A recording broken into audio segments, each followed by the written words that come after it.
सद्गुरुदेव भगवान की जय। बंधु, यज्ञ किसे कहते हैं? ये शब्द वेदों में ही बड़ा प्रसिद्ध है। य यानी योजना, ज्ञ यानी ज्ञान। ज्ञान का योजनामय क्रियात्मक प्रयोग जो है उसी को यज्ञ कहते हैं। यज्ञ में आदान प्रदान और उत्तक्रिया होती है। जिनके पास अधिक होता है वो देते हैं, जिनके पास कम होता है सो प्राप्त करते हैं।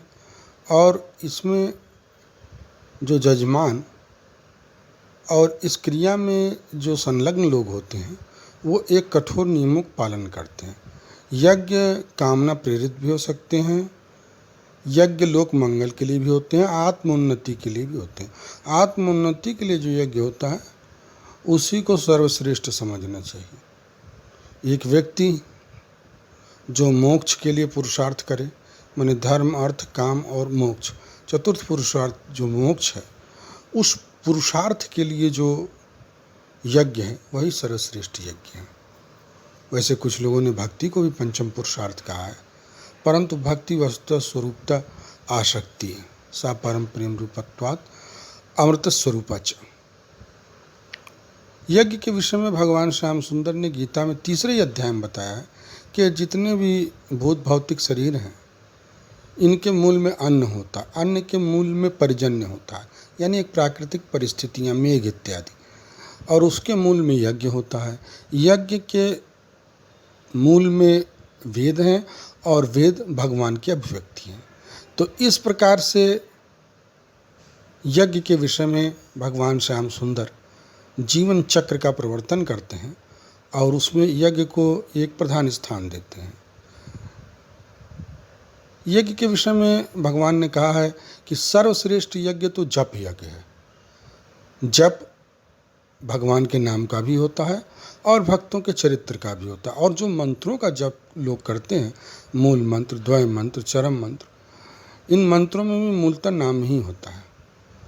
गोस्वामी जी ने इस संबंध में जो विचार व्यक्त किए हैं, क्योंकि वेद वर्णित, शास्त्र सम्मत और संतानुमोदित, जो संतानुमोदित है वो जीवों के लिए बड़ा सरल होता है। उन्होंने एक बहुत महत्वपूर्ण बात की, भरत चरित जप जाग समन सकल उत्पात। भरत चरित जप जाग, चूँकि भगवान गीता में कह चुके थे कि जप यज्ञ ही सर्वश्रेष्ठ है, परंतु गोस्वामी जी उस बात को और आगे बढ़ाते हुए कहते हैं कि प्रेमियों का जो चरित्र है उसका जो तुलसी भरत चरित कर नियम, भरत चरित कर नियम तुलसी जे सादर सुनाई, सिय राम पद प्रेम आवश्य होय भव रस विरति, भरत चरित्र कर नियम तुलसी जे सादर सुनाई। तो गोस्वामी जी का ये मत है कि भक्तों के चरित्र का, और वो भी भरत जी जैसे भक्तों के चरित्र का जो जप है वो अंतःकरण के उपाधियों के, बाह्य जगत के समस्त उत्पादों को मिटाने वाला है। अयोध्या में जो उत्पात हुआ वो अपने आप में विलक्षण था। 2 बेटे वनवास, 2 बेटे ननिहाल और महाराज श्री अयोध्या नरेश का निधन हो गया।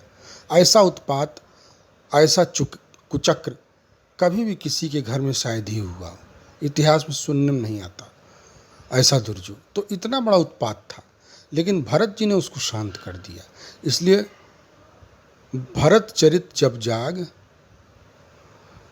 समन सकल उत्पाद। और गोस्वामी जी कहते हैं, सिय राम प्रेम पीयूष पूरन होत जन्म न भरत को, कलिकाल तुलसी से सठन हठ राम सन्मुख करत को।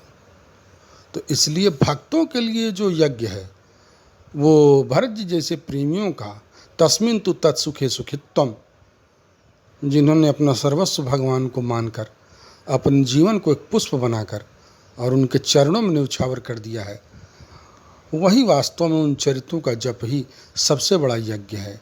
इसलिए कलिकाल में नहीं कलि कर्म न धर्म विवेकु और राम नाम अवलंबन एकु, इसलिए जो जप यज्ञ है उस पर ही सभी को ध्यान देना चाहिए। कलिकाल में धर्म का एक चरण जो दान अवशिष्ट रह गया है, उस दान को करते हुए यानी अपरिग्रह और आस्तेय की भावना से अपने जीवन निर्वाह को करते हुए और भगवान का नाम और संतों के चरित्र का गुणगान निरंतर नियमतः तुलसी जे सादर सुनय, भरत चरित करने तुलसी जे सादर सुनय, अवश्य होय भवरस विरति, सिय राम पद प्रेम, अवश्य होय भवरस विरति। ओम शांति शांति शांति।